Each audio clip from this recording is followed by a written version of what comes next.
Bismillahirrahmanirrahim. In the name of Almighty, the most merciful, beneficent. Dear students, Assalamu alaikum. Hope you are doing well. Today we are going to start lecture number 13 of class 9th, chapter number 2, subject biology. And this lecture is prepared by Usman Mehboob. Dear students, before starting a video, please like and subscribe our channel and press the bell icon to get new updates. If we recall our last lecture, in our last lecture we studied about the transmission of malarial disease. That what are the factors which cause malaria and how malaria is being spread. Today we will discuss an experiment which is done by the biologist on human. Dear students, अगर हम बात करें पिछले hypothesis की कि जिसमें biologist ने very experiment perform किए और उनके पास डिफरेंट टाइप्स के रिजल्ट्स आए, ठीक है। आज उन्हीं हाइपोथेसिस को मद्देनज़र रखते हुए हम फर्दर कुछ एक्सपेरिमेंट डिस्कस करेंगे। तो आज का हमारा एक्सपेरिमेंट है कि ह्यूमन को मलेरिया किस तरह लगता है और इसको कॉज करने का कौन सा फैक्टर है। 1898 के अंदर इटालियन बायोलॉजिस्ट थे जिन्होंने एक्सपेरिमेंट परफॉर्म किया। उन्होंने ये किया कि एक मॉस्किटो को लिया, ठीक है, एनीफोलस मॉस्किटो को लिया और उसको एक मलेरिया के पेशेंट के ऊपर छोड़ा, ठीक है। उस मॉस्किटो ने उस मलेरियल के पेशेंट को बाइट किया। फिर इन साइंटिस्ट ने यह किया कि उस मॉस्किटो को उठाया और कुछ दिन के लिए अलग रखा, ठीक है। फिर कुछ दिनों बाद उसी मॉस्किटो को उठाया और एक हेल्दी पर्सन के ऊपर छोड़ा, ठीक है। जब उस मॉस्किटो ने एक हेल्दी पर्सन को बाइट किया, ठीक है, तो हेल्दी पर्सन को बाइट करने के बाद उन्होंने ये देखा कि कुछ दिनों बाद जो मलेरिया है वो उस हेल्दी पर्सन के अंदर भी फैल चुका है, ठीक है। तो इस बात से ये बात उन्होंने कंफर्म की इस एक्सपेरिमेंट से कि जो प्लाज्मोडियम है, ठीक है, ये मॉस्किटो से ट्रांसफ़र होता है और ये जाके मलेरिया कॉज करता है, ठीक है। एक्सपेरिमेंट का नतीजा उनके पास ये आया कि जो मलेरिया है मॉस्किटो है, ये क्या करता है, प्लाज्मोडियम को कैरी करता है और जाके किसी भी पेशेंट के ऊपर छोड़ देता है, ठीक है, और ये फिर मलेरिया कॉज करता है, ठीक है। फिर अगर हम बात करें कि ट्रांसमिशन ऑफ प्लाज्मोडियम किस तरह होती है, कि जो बेसिकली जो मलेरिया कॉज होता है इसको कॉज करने का जो मेन फैक्टर है वो है प्लाज्मोडियम, ठीक है। अब ये प्लाज्मोडियम किस तरह ट्रांसमिट होता है एक मॉस्किटो से एक पेशेंट के अंदर, ठीक है। अब थोड़ा ये डिस्कस करेंगे। When a female mosquito pairs the skin with her mouth parts, जब कोई फीमेल मॉस्किटो किसी भी पर्सन की स्किन को पियर्स करती है, उसको काटती है, उसको फाड़ती है, ठीक है। तो ये बात यहाँ पे लिखी हुई है कि फीमेल मॉस्किटो। तो फीमेल मॉस्किटो क्यों लिखा गया है? डियर स्टूडेंट्स, आपके नॉलेज में इजाफा करता चलूँ, मैंने पिछले लेक्चर में यही बताया था कि एक फीमेल मॉस्किटो है वो ही एक ह्यूमन को या वो ही एक एनिमल को बाइट करेगी, एक मेल मॉस्किटो कभी नहीं करेगा। फीमेल मॉस्किटो को ब्लड चाहिए होता है एनिमल्स का या ह्यूमन बीइंग का अपने एग्स की मैचुरेशन के लिए, जबकि मेल जो है वो बाइट नहीं करता। तो जब फीमेल मॉस्किटो एक स्किन के ऊपर पियर्स करती है, उस स्किन को काटती है अपने माउथ पार्ट से, ठीक है, क्योंकि उसके माउथ के अंदर एक स्टिंग होती है, वो क्या करती है, वो इंजेक्ट करती है और उसको काटती है, ठीक है। She injects a small amount of saliva into the wound before drawing the blood. जब वो आके वो फीमेल मॉस्किटो एक स्किन के ऊपर बैठती है तो उसके माउथ पार्ट के अंदर एक स्टिंग होती है। उस स्टिंग के ज़रिए वो क्या करती है, स्किन के ऊपर से पहले फाड़ती है, उसके अंदर सुराख करती है, ठीक है। फिर उस सुराख करने के बाद वो अपने सलाइवा से उसको भरती है, ठीक है, उस अपने सलाइवा से उस जगह को फैलाती है, अपने सलाइवा से उस जगह को भर जाती है। इसलिए भरती है क्योंकि the saliva prevents the blood from clotting in her food canal, ठीक है, कि जब वो सलाइवा उस जगह पे भरेगी और उसके बाद वो ब्लड को सक करेगी, तो ब्लड को सक करने के बाद वो जो ब्लड है वो क्लॉट नहीं होगा। क्लॉटिंग कहते हैं ब्लड जमना को, वो ब्लड उसके अंदर जमेगा नहीं, ठीक है, वो क्लॉट नहीं करेगा। तो सलाइवा उसका यह हेल्प करता है कि उसको ब्लड को क्लॉट होने से रोकता है, ठीक है।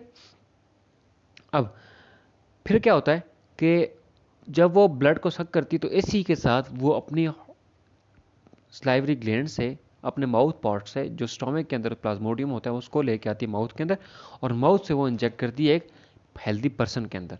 तो जब वो प्लाज्मोडियम हेल्दी पर्सन के अंदर जाता है तो बॉडी के अंदर जाके वो क्या करता है, वो मलेरिया कॉज करता है। सो मलेरिया कॉज करने का जो मेन फैक्टर है वो कौन सा है, प्लाज्मोडियम है। और इस प्लाज्मोडियम को कैरी कौन करता है, फीमेल मॉस्किटो करती है। और ये फीमेल मॉस्किटो कहाँ से आती है, ये मार्शेस से आती है, उस जगह से आती है जहाँ पे पानी खड़ा होता है, ठीक है, क्योंकि ये पानी वाली जगह पे रहती है, ठीक है ना। ये हमारा टोटल एक्सपेरिमेंट था जो इटालियंस बायोलॉजिस्ट ने 1898 के अंदर परफॉर्म किया था ह्यूमन बींग्स के अंदर। तो उनके पास ये रिजल्ट्स आए थे, ठीक है। ये जो हमने टोटल शुरू से लेकर आज तक इस एक्सपेरिमेंट को पढ़ा, सबसे पहले कि कौन सा फैक्टर था जो कॉज करता है मलेरिया, फिर कौन सा एजेंट है जो इसको कैरी करता है, ठीक है। फिर आज हमारे पास सारे एक्सपेरिमेंट कंप्लीट हो गए। तो नेक्स्ट हम बात करेंगे कुछ आगे से हमारा दूसरा टॉपिक शुरू हो रहा है कि थ्योरी। थ्योरी किसे कहते हैं, लॉ किसे कहते हैं, प्रिंसिपल किसे कहते हैं, ठीक है ना। तो आज जो नेक्स्ट टॉपिक हमारा स्टार्ट हो रहा है वो क्या है, थ्योरी, कि थ्योरी किसे कहते हैं। When more research is carried out on hypothesis and all the available evidence favor it, it become theory.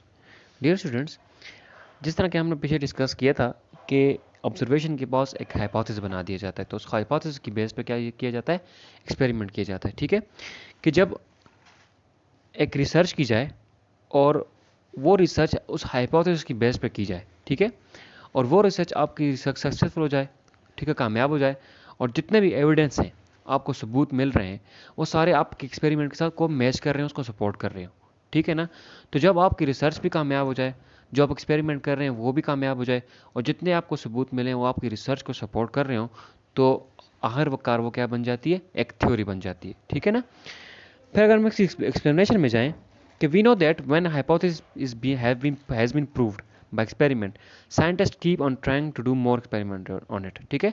हमें तो इस बात का पता है कि जब हाइपोथेसिस प्रूव हो जाता है किसी एक्सपेरिमेंट से, ठीक है, तो साइंटिस्ट का काम यही है कि उस हाइपोथेसिस को बार बार चेक किया जाए डिफरेंट एक्सपेरिमेंट करने के बाद, ठीक है। वो एक्सपेरिमेंट इसलिए किए जाते हैं कि इन केस अगर वो एक्सपेरिमेंट ख़राब हो जाता है, उसके रिजल्ट्स फॉल्स आ जाते हैं, तो वो थ्योरी तो नहीं बन सकती। उसी थ्योरी को प्रूफ करवाने के लिए, बार बार चेक करने के लिए उन एक्सपेरिमेंट को दोबारा परफॉर्म किया जाता है डिफरेंट प्लेसेस के ऊपर, ठीक है ना। फिर and when a hypothesis proved by many experiment, scientist develop more hypothesis from it and test them experimentally. जब वो हाइपोथेसिस एक्सपेरिमेंटली प्रूव हो जाता है, तो उस एक्सपेरिमेंट से एक नया हाइपोथेसिस बनाया जाता है, ठीक है ना, उसको बार बार चेक करने के लिए, ठीक है। बार बार चेक इसलिए किया जाता है कि उसके अंदर कोई एरर तो नहीं रह गया, ठीक है। तो साइंटिस्ट क्या कर रहे होते हैं, वही उसी हाइपोथेसिस के ऊपर बार बार एक्सपेरिमेंट कर रहे होते हैं और उन एक्सपेरिमेंट को मैच कर रहे होते हैं। तो जब उनके पास आखिरकार फाइनल एक रिजल्ट्स आते हैं, क्योंकि जो आपस में बिल्कुल मैच कर रहे हो, जिनके अंदर गलती की कोई गुंजाइश ना हो, तो वो क्या बन जाती है, वो थ्योरी बन जाती है, ठीक है। If the new hypothesis are again proved, the original hypothesis become a theory. यही बात हमने डिस्कस की कि जो नया हाइपोथेसिस वो एक्सपेरिमेंट से उन्होंने ड्रा किया, उसको उन्होंने दोबारा प्रूव किया, फिर दोबारा प्रूव किया वेरियस प्लेसेस के ऊपर वेरियस साइंटिस्ट के ज़रिए। तो जब वो ओरिजिनल हाइपोथेसिस उनके पास फाइनली प्रूव हो जाता है, तो उसको वो क्या करते हैं, एज ए थ्योरी वो रिलीज़ कर देते हैं, ठीक है। फॉर एग्जांपल आपने डिफरेंट टाइप्स ऑफ थ्योरी पढ़ी भी होंगी और सुनी भी होंगी। अगर हम बात करें डार्विन थ्योरी अबाउट एवोल्यूशन, ठीक है, कि जो डार्विन ने थ्योरी पेश की थी एवोल्यूशन के बारे में, उसके अंदर कोई एरर की गुंजाइश नहीं थी। तो वो क्या हुआ, फाइनली वो थ्योरी आगे प्रूफ हो गई, ठीक है। फिर एक और एक थ्योरी थी Lamarck theory about the evolution. एक और थ्योरी जो लेमार्क ने साइंटिस्ट ने पेश की थी, वो भी फाइनली क्या हो गई थी, वो भी अप्रूव हो चुकी थी। वो इसलिए कि क्योंकि उसको एक्सपेरिमेंट जो दूसरे बायोलॉजिस्ट थे उन्होंने बार बार उस थ्योरी को चेक किया डिफरेंट एस्पेक्ट्स के ज़रिए, ठीक है। तो उनके पास बिल्कुल एक्यूरेट रिजल्ट आए, ठीक है ना। जब उनके पास फाइन रिजल्ट आए, तो उनकी बेस पे उन्होंने क्या किया, इसको थ्योरी के तौर पर मान लिया, और आज तक लोग उसको एज ए थ्योरी एक्सेप्ट कर रहे हैं, ठीक है। ये हमारे पास था थ्योरी के बारे में जी। अब हम पढ़ेंगे लॉ और साइंटिफिक प्रिंसिपल किसे कहते हैं। तो डियर स्टूडेंट्स, अगर हम लॉ की बात करें, आपने डिफरेंट लॉ सुने होंगे, यूनिवर्सल लॉ, जिस तरह न्यूटन लॉ, फिर law of inheritance, law of independent assortment, different types के लॉ जो आप डिफरेंट बुक्स में पढ़ रहे होंगे। केमिस्ट्री में भी लॉ होते हैं, फिजिक्स में भी लॉ होते हैं, बायोलॉजी के अंदर भी लॉ हैं, ठीक है। आज हम पढ़ेंगे कि लॉ किसे कहते हैं। तो जब सर मैंने बताया था कि ठीक है, अब लॉ किस तरह होता है कि जब ये थ्योरी जो एक्सेप्ट की गई, इसको बार बार चेक किया जाए और चेक करने के बाद ये दोबारा एक्सेप्ट हो जाए, इसको लोग एक्सेप्ट करने लग जाएं, ठीक है, इसको एक्सेप्ट करने लग जाएं। जब वो एक्सेप्ट करने लग जाएं तो वो एक यूनिवर्सल ट्रुथ बन जाता है, ठीक है, जिसे कोई गलत करार नहीं कर सकता, ठीक है ना। तो वो आखिर में उसको क्या कहते हैं, उसको लॉ कहते हैं कि when the theory is accepted again and again and become universal truth is called law, ठीक है। it must be simple, universal and absolute, कि जो थ्योरी, जो ये लॉ बन जाता है, तो ये लॉ क्या होता है, ये बिल्कुल एब्सोल्यूट होता है, ये बहुत सिंपल और एब्सोल्यूट होता है, मतलब बिल्कुल वैलिड होता है, इसके अंदर गलती की कोई गुंजाइश नहीं होती। चलिए इसके एक्सपेरिमेंट की तरफ चलते हैं कि किस तरह। many biologists take it's a challenge and exert greater efforts to disprove the theory, कि जब वो थ्योरी निकल जाती है, ठीक है, रिलीज़ हो जाती है, उसको लोग मानने लग जाते हैं, तो बहुत सारे बायोलॉजिस्ट ऐसे होते हैं जो ये ट्राई करते हैं बार बार कि इस थ्योरी को गलत करार दिया जाए, ठीक है। अब जो किस तरह, इस बात का क्या मकसद है, इस बात का मकसद ये है, अगर वो थ्योरी एक्सेप्ट की गई और उसके अंदर कोई गलती की गुंजाइश रह चुकी, तो जितने भी रिसर्चेस कंडक्ट की जाएंगी वो सब रिसर्च गलत हो सकते हैं, क्योंकि मोस्टली रिसर्च बेस्ड करेंगे उस थ्योरी पे। तो बायोलॉजिस्ट की ये कोशिश होती है कि वो ये ट्राई करें कि जो थ्योरी है इसको गलत करार की दिया जाए। वो इस तरह की एफर्ट्स, कोशिशें करते हैं कि कोई ऐसी नई थ्योरी बनाई जाए जो पुरानी थ्योरी को गलत साबित कर सके, ठीक है ना। उनका मकसद ये नहीं है कि दूसरे दूसरे बंदे की थ्योरी को गलत करार देना, नहीं, उनका मकसद ये होता है कि बेहतरीन से बेहतरीन, मतलब अच्छे से अच्छी थ्योरी आए जो बिल्कुल वैलिड हो और जिसके अंदर कोई गलती की गुंजाइश ना हो। तो इस तरह बायोलॉजिस्ट क्या करते हैं, बार बार कोशिश करते हैं कि उस थ्योरी को डिसअप्रूव किया जाए, क्योंकि अब थ्योरी लॉ बन चुकी है तो उसके अंदर डिसअप्रूव होने के बहुत कम चांसेस हैं। इसी तरह if a theory survive such doubtful approach and continues to be supported by experimental evidence, it becomes laws or principle। जिस तरह मैंने बताया कि जो थ्योरी है, एक तो शक के बिना पर उसको लोग एक्सेप्ट कर रहे हैं, ठीक है। अब वो एक्सेप्ट हो चुकी है, लोगों ने उसको एक्सेप्ट कर लिया।